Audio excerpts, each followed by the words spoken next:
Hello, everyone, and welcome to the Anti-Doping Podcast, brought to you by the Partnership for Clean Competition. I'm your host, Dr. Marie McNeely, and today we are joined by our expert guest, Dr. Tiina Suominen. Listeners, Tiina is director of the Helsinki Doping Control Laboratory within the Forensic Chemistry Unit at the Finnish Institute for Health and Welfare, or THL, in Helsinki, Finland.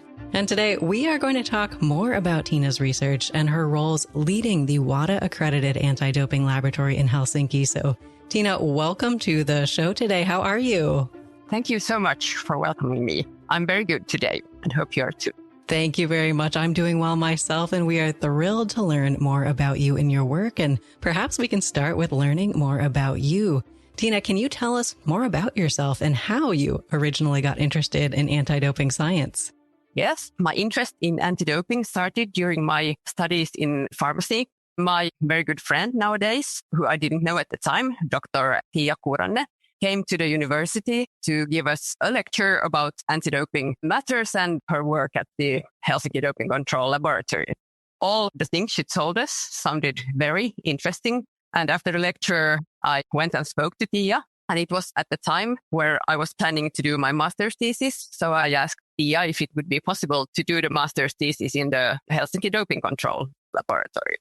It was not possible right away. So she said she would get back to me, and they were quite busy at the time. But I was kind of sure at that point that I really wanted to get into anti-doping analysis. So I did some other studies for a while, and then maybe half a year later, I could start the master's thesis in the lab. And this was actually in 2006. And maybe half a year, I worked with my master's thesis in the lab. Then I had maybe a month to write it and give it back to the university. And then I graduated. And then I continued to work in the anti-doping laboratory. And while working there, I learned a lot, both from Dr. Tiia Kuranne and, of course, from Dr. Antti Leinonen, who was the director by then. And it was very interesting to start to learn about all the issues and matters and analytical aspects that are part of an anti-doping laboratory. Then I worked for around 3 years in the laboratory, but then I decided to go back to the university to develop my knowledge about analytical methods and especially about mass spectrometry. So I decided to go back to the university to work on my PhD.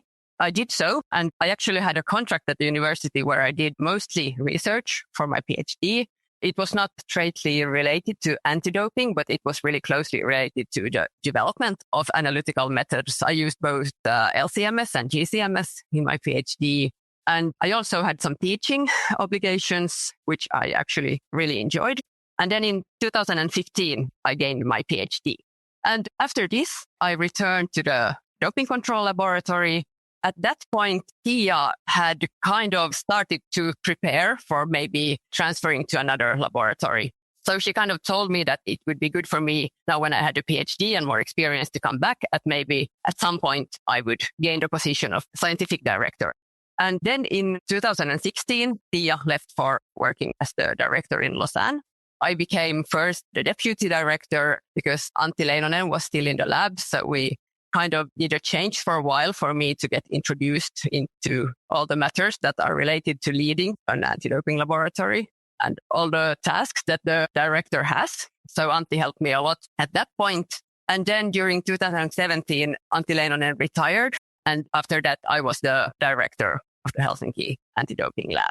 And the first year was really hard. There was so much to learn, and I really felt that this is almost impossible, and I will never be able to do this. But already during the second year, I realized that some things, for example, the conferences abroad, the lab directors meeting, and so on, are quite similar from year to year, and that once you attend them a few times, you get used to how they work, and also to the different WADA requirements and so on. Definitely. I think it can be daunting to take on these leadership roles. And I absolutely love your career story because I think it shows the impact that even just sort of this chance meeting with one scientist can change the whole trajectory of your career with that initial kind of hearing what Tiia had to say about how cool anti-doping was. So I think that's remarkable. Definitely. So can you tell us a little bit more about your responsibilities that you have in your current role as director? In my current role at the laboratory, I am responsible for all laboratory activities as the director. And also my position has changed a bit in terms that I'm now also head of the staff. Our laboratory is quite a small one. We have 8 full-time employees and around 5 part-time employees. Then we have some students working here from time to time. And as we are located in a big organization, I have some administrative responsibilities, but still, as we are quite a small laboratory, it's not too much administrative responsibilities. It's quite okay in terms of those. And in the organization where we are now, we are located in the Department of Forensic Chemistry, together with 2 other laboratories, the Forensic Toxicology Laboratory and the Forensic Genetics Laboratory.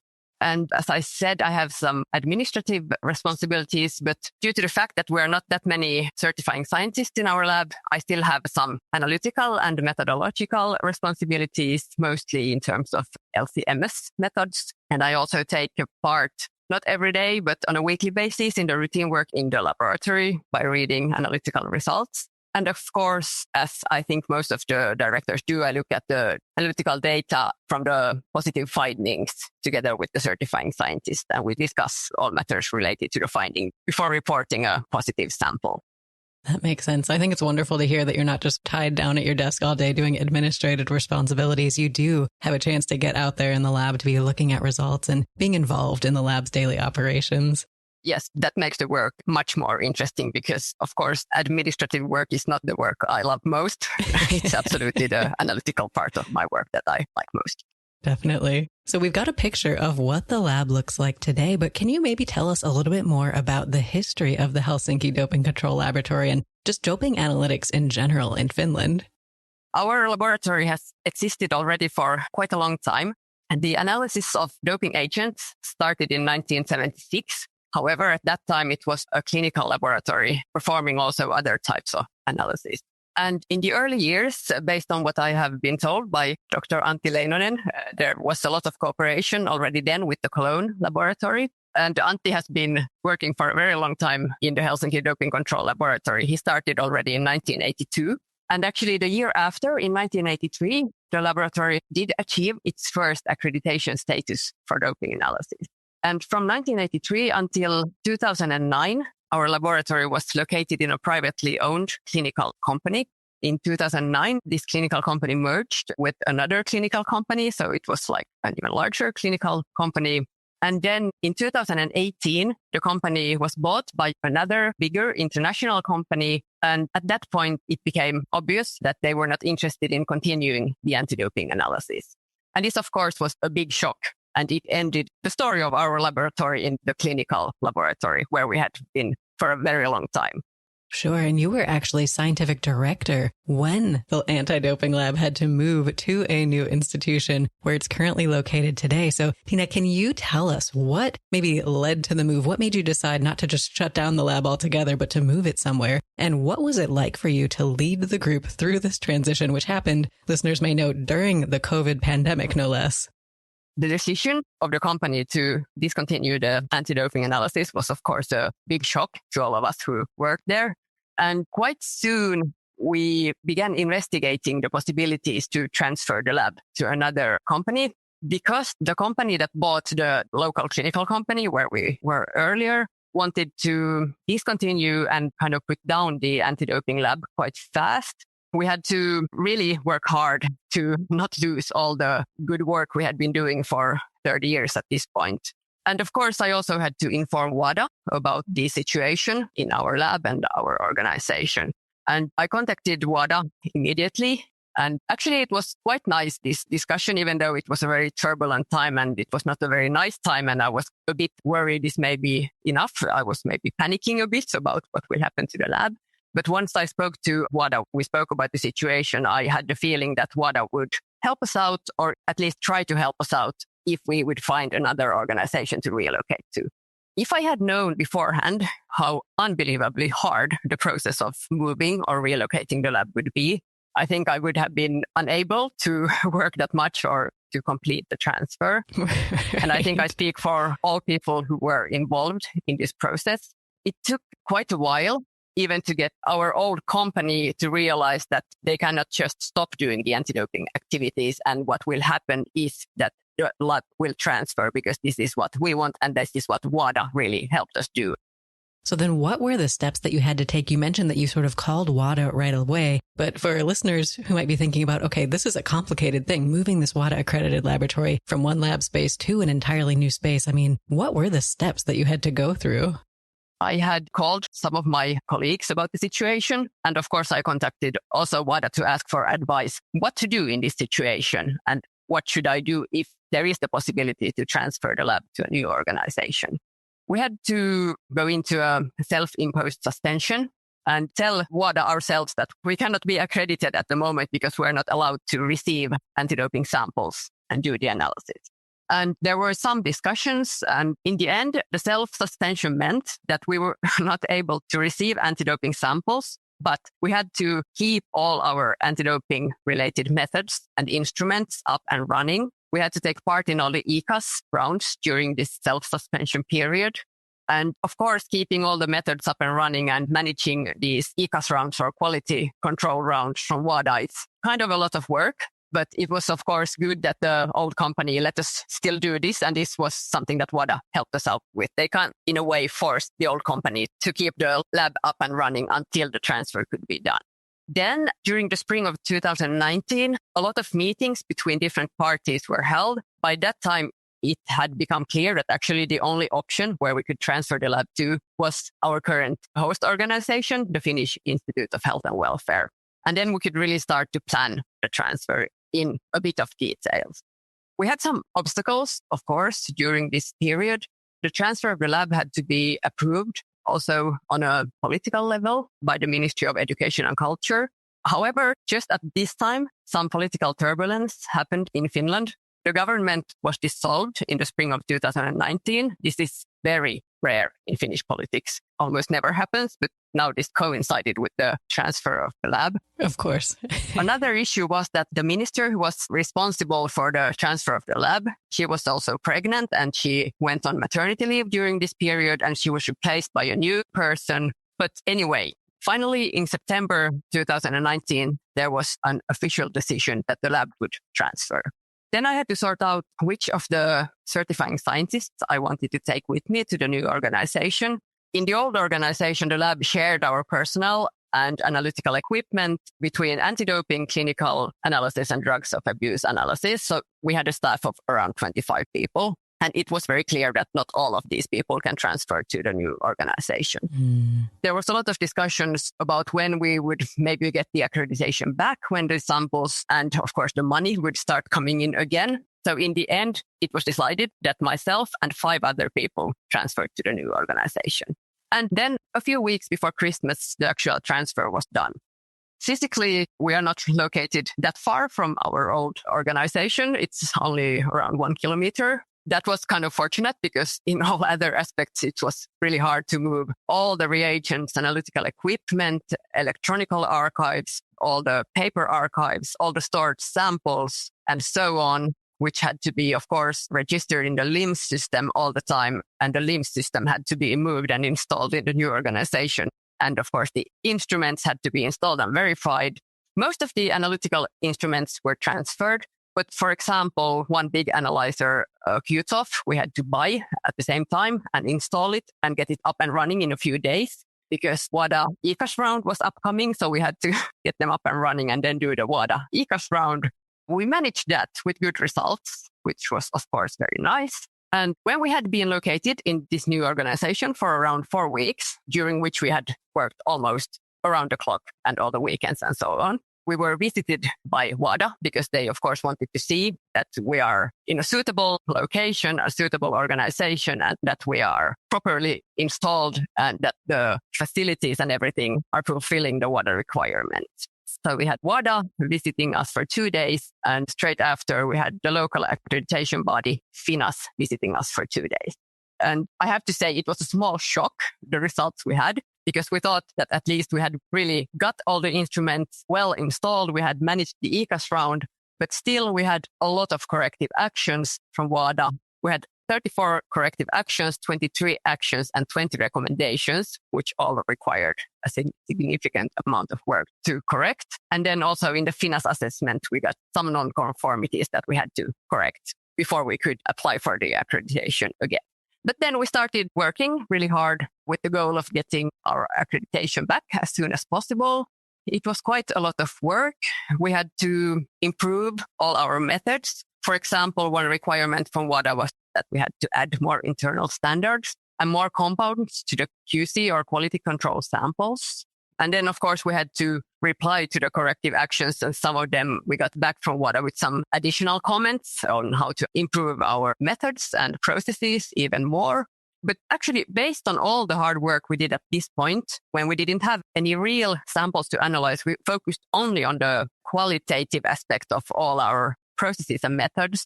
Nowadays, our methods work really well. And it really turned out to be a good thing in the end to have a lot of time just to focus on really making the methods work as good as they can. And at this point, maybe the COVID pandemic impacted the re-accreditation process a bit because WADA wanted to do a follow-up visit before reinstating the accreditation. Then they couldn't travel because of the pandemic. But in the end, they did the reassessment remotely. And then in 2021, in March, the accreditation was finally reinstated. And how did you and the group celebrate when that final accreditation went through after all of this hard work? If I remember correctly, this was a Monday when it was reinstated. Mm-hmm. So the same week on Friday, we went to the local pub to celebrate. Well, I'm glad you found the silver lining in this situation too. Actually, you mentioned that this was kind of a nice time to really focus on getting those methods in line, improving everything, getting everything tightened up in terms of the methods and the procedures in the laboratory. Because it sounds like you had to overcome every possible hurdle that could have arisen in this process to build the lab that you have today. So can you tell us a little bit more about what the Helsinki Doping Control Lab is like today? After WADA had visited us, already based on the first time they visited us just after the transfer, they told us that we are too few people, so we needed to add some people to our staff. And after some discussions with the ministry, we kind of reached the staff amount we have at this time. So we are now 8 full-time people and 4 part-time people. Of these part-time people, we share our quality manager with the toxicology laboratory, and also one scientist is shared with the toxicology department. As I already mentioned, our lab is quite small, but the staff we have is really good and dedicated. And actually, also now in the yearly accreditation inspections, we often receive comments on how well we manage to maintain high quality standards, even though we are not that many people in the lab. And when I say that we are a small lab, I mean in terms of our staff, but also in terms of the amount of samples we analyze. Last year, we had around 3,400 samples. Very good. So how has the lab then changed over the years since that reaccreditation back in 2021? Well, when we relocated, it was not the last time our laboratory had to move. So one thing that has happened inside our organization is that when we first transferred here, our facilities were quite small because the laboratory transfer process had taken quite a long time and it was kind of unsure for a long time if we could transfer or not.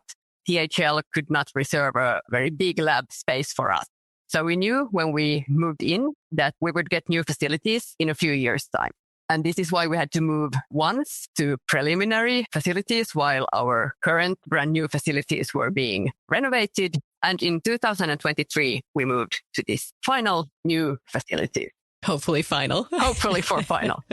One thing that happened after this, of course, the moves inside our organization were much easier than the transfer from another organization to another. But the last move went really well because we were so experienced. We knew exactly what to do, how we have to test the equipment and how to proceed with the sample preparation in order not to have a downtime of more than, I think for 1 week, we did not analyze anti-doping samples, but that's all. And then we were up and running again. I think that's remarkable. So then what have been some of the benefits of having the laboratory within the forensic chemistry unit there at the Finnish Institute of Health and Welfare? Being located in a big organization on the whole is, of course, quite nice because lots of things are quite easy in a large organization and facilities are good and so on. On the other hand, some things are, of course, harder or take up more time in a big organization. For example, some issues related to the administration. And when we transferred, we also did a transfer from a private sector company to a stately organization. And this has also been a factor to get used to how things are dealt with in a company owned not privately, so to say. The main benefit with being located in a unit that also has other laboratories is, of course, that we have a lot of similarities in terms of analytical equipment, reagents, some analytical methods, and so on. So we can do some problem solving together, or at least we can discuss different aspects of our methods.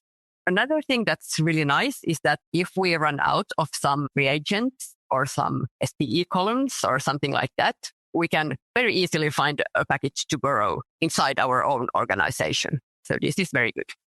Wonderful. And it sounds like you mentioned there's some shared scientists who span different laboratories within that chemistry unit. So I think that's helpful as well to sort of share the expertise. And then can you tell us, what does the lab do particularly well? You mentioned you have an amazing team there. What are some of the strengths? As we are quite few, as I already mentioned in the lab, we have become extremely good at optimizing our methods to work very well and being very robust. And this means that they don't need much attending to. Of course, normal day-to-day maintaining of the equipment we do a lot of, but otherwise the methods run very well. We have also put quite a lot of effort in streamlining all of our processes, and we do it continuously. So we try to find out ways how to work more efficiently on different parts of the lab with different processes. The staff I have is very experienced also. Most of our staff have been working already for more than 10 years in the old organization. And this means that we are very well familiar with all the WADA-related requirements and obligations. We also have a very well-functioning relationship with our main client, which is Finnish. And of course, we kind of want to improve our processes and the analytical methods we offer and so on based on discussions with Finnish and what they need or would like us to have in order to analyze their samples as well as possible. And of course, this also includes sometimes the analysis of blood samples on weekends. But even if we are not that many in the lab, it has always been possible to find somebody who can come in also on weekends. So the staff is, as I said, very dedicated, but also very flexible. And this is, of course, crucial for the laboratory to work as well as it does.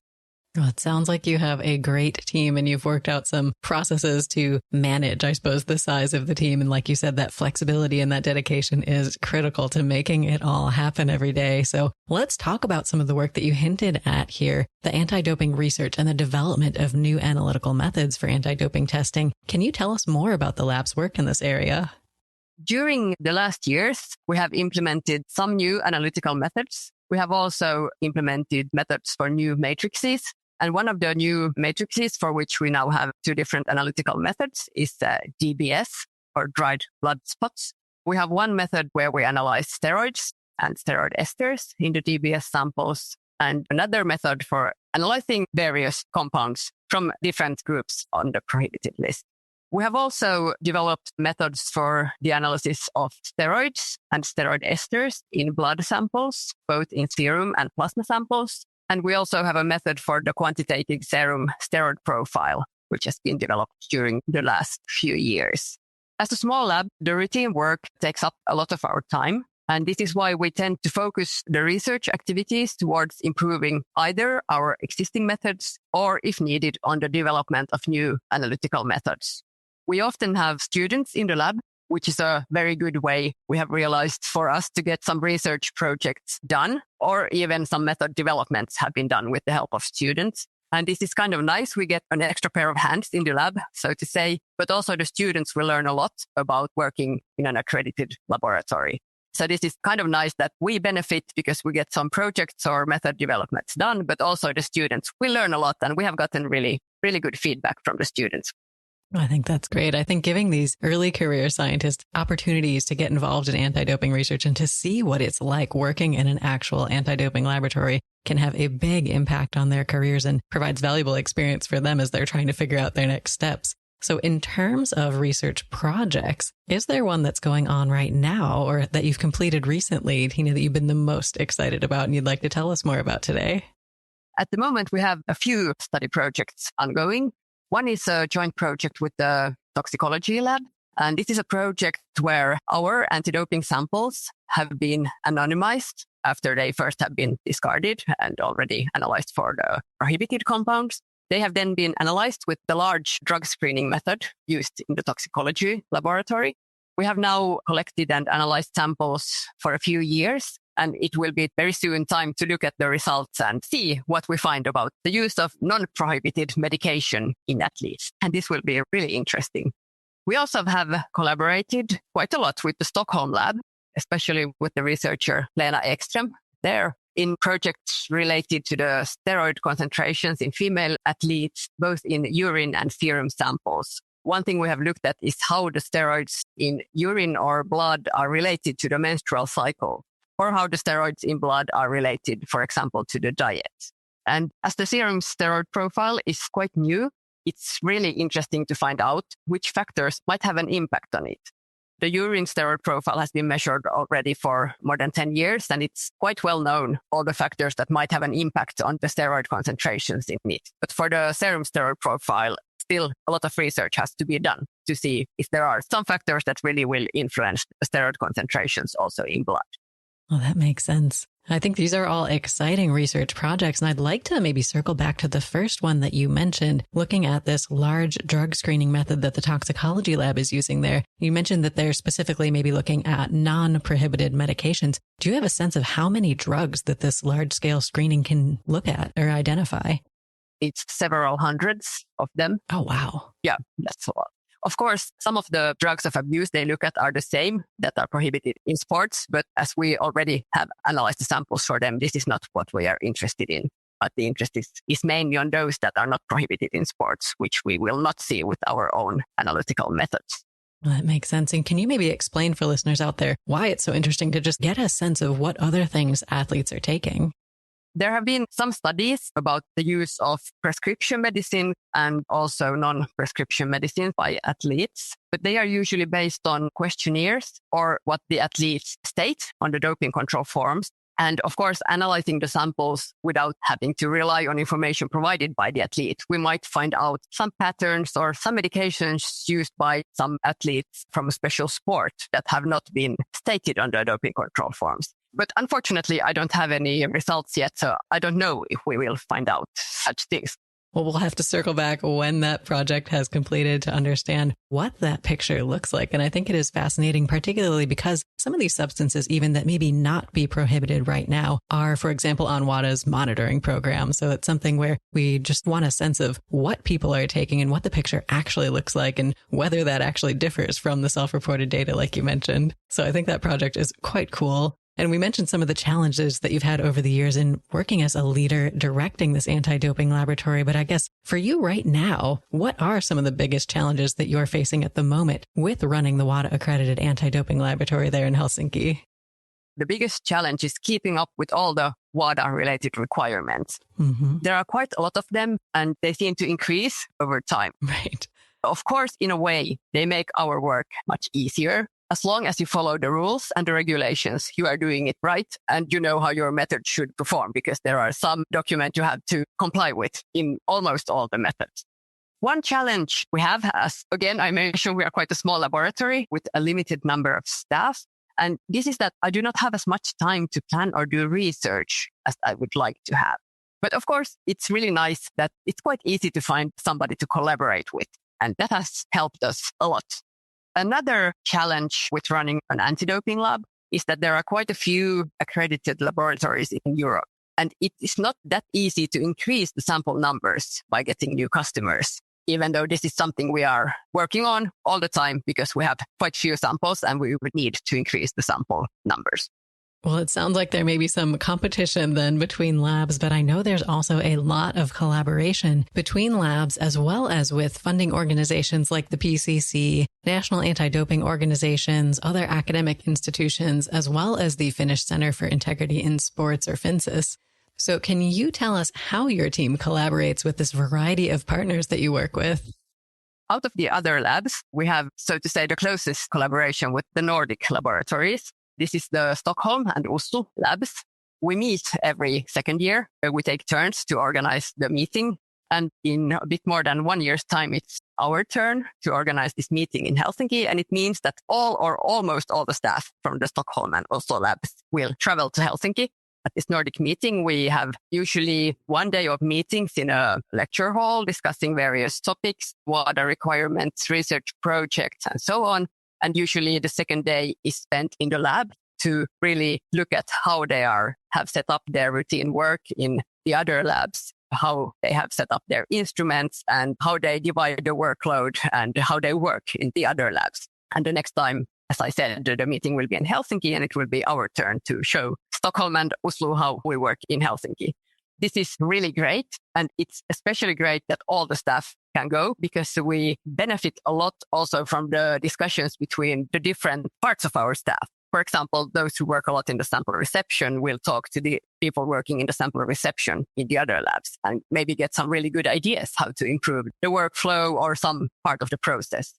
We collaborate a lot on a daily or weekly basis with Finnish, our main client. We talk to them a lot about various aspects. As I mentioned earlier, if they need some new analysis, we will think about setting up the analysis, these kinds of things, but also things related to when the samples will come, how many samples will come, do they need some faster analysis or is the normal analysis time okay? With the other NATOs, other than Finnish, we mostly communicate via email. But once a year, there is the WADA Symposium in Lausanne, and that's a great event. And that's also the place where I try to meet the NATOs that I'm not able to meet here in Helsinki. With the PCC, we do not yet have a collaboration or a research project. We have once applied for a grant. We wanted to develop a method for the analysis of cobalt in urine samples for anti-doping purposes. At that point, we did not get the grant and we wanted to modify the application. But then there were some changes inside our organization and the department we would have collaborated with who had the special analyzer, the ICP-MS instrument, to do this project kind of changed their processes and we could not collaborate with them anymore. However, the instrument is still located in THL, now in the toxicology laboratory. So at some point, the project can be restarted if needed.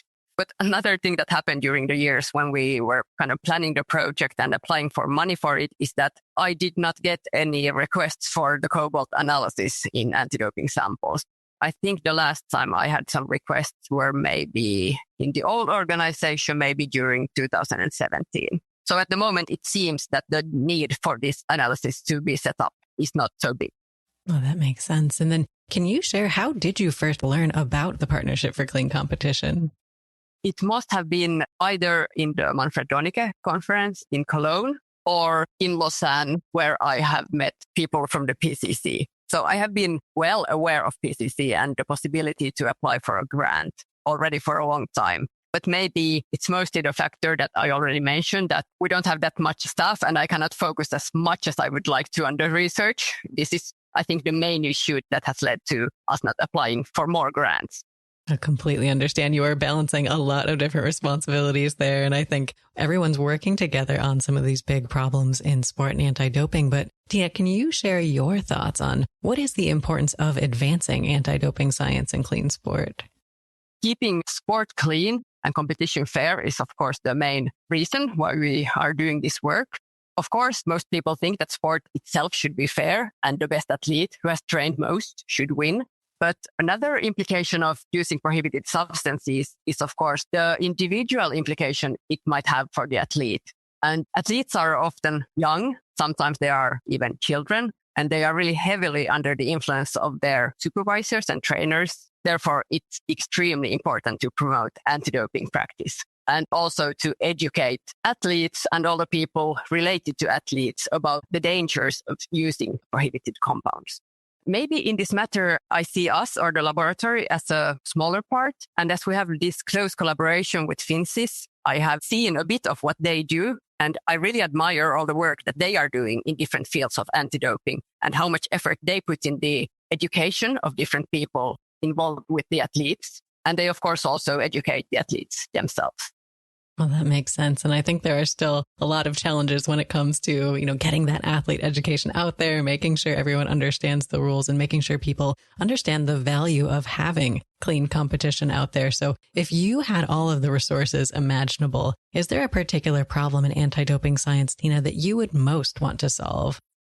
If I had any means imaginable, It would, of course, be nice to solve the challenge of detecting the use of new and unknown doping substances, which are only being developed, or other methods that are prohibited in sports as early on as possible.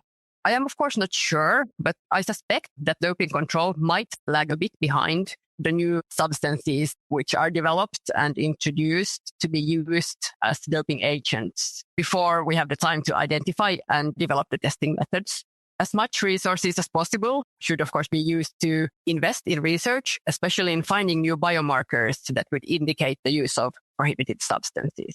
And also in this matter, one aspect that cannot be dealt by the laboratories, maybe more by the NADOs, is that all means that will lead to the testing of the right athlete at the right time are, of course, crucial for the detection of doping.